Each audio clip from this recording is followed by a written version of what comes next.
আমার স্ত্রী আমাকে দিয়েছে একটি শাড়ি, ইন্ডিয়ান শাড়ি আছে, এইটা আজকে আপনাদের সামনে শুনে ফেললাম। এই আগুন প্রতিবাদের, এই আগুন জাতীয় পতাকা অবমাননার জবাব।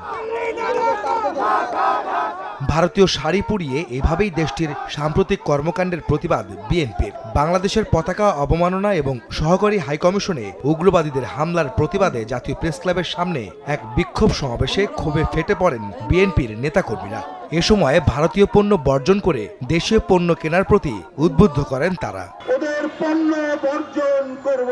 ভারত পরিকল্পিতভাবে বাংলাদেশ বিরোধী অপপ্রচারে নেমেছে অভিযোগ তুলে দলটির সিনিয়র যুগ্ম মহাসচিব রুহুল কবির রিজভী বলেন, ভারতের আগ্রাসন ঠেকাতে পুরো দেশ ঐক্যবদ্ধ হয়ে লড়বে। তারা পছন্দ করে, বাংলাদেশের মানুষকে পছন্দ করে না। আজকে তারা নানা ধরনের উস্কানি দিচ্ছে বাংলাদেশের মানুষের মধ্যে, কিন্তু বাংলাদেশের মানুষ তাদের উস্কানিতে পা দেয়নি। পার্শ্ববর্তী দেশ যে আমাদের এখানে উস্কানি দিতে পারে, এটা গোটা জাতি ধরে ফেলেছে। আমাদের ঐক্য ইস্পাত কঠিন ঐক্য, এই ঐক্য কেউ ভাঙতে পারবে না। তাদের দেশের স্বাধীনতা পতাকাকে আমরা সম্মান করব, ওরা যদিও আমাদের পতাকাকে অসম্মান করেছে।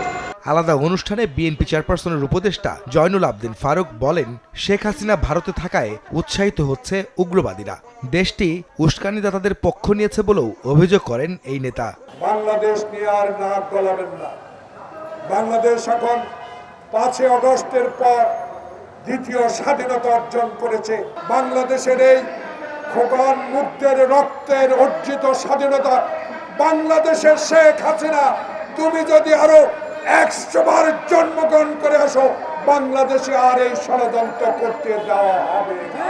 দেশের ভেতরে ও বাইরে সব ষড়যন্ত্র প্রতিহত করতে নির্বাচিত সরকার প্রয়োজন দাবি করে সুষ্ঠু ভোট আয়োজনে অন্তর্বর্তী সরকারের প্রতি আহ্বান জানান বিএনপি নেতারা। আহমেদ সালেহীন, সময় সংবাদ, ঢাকা।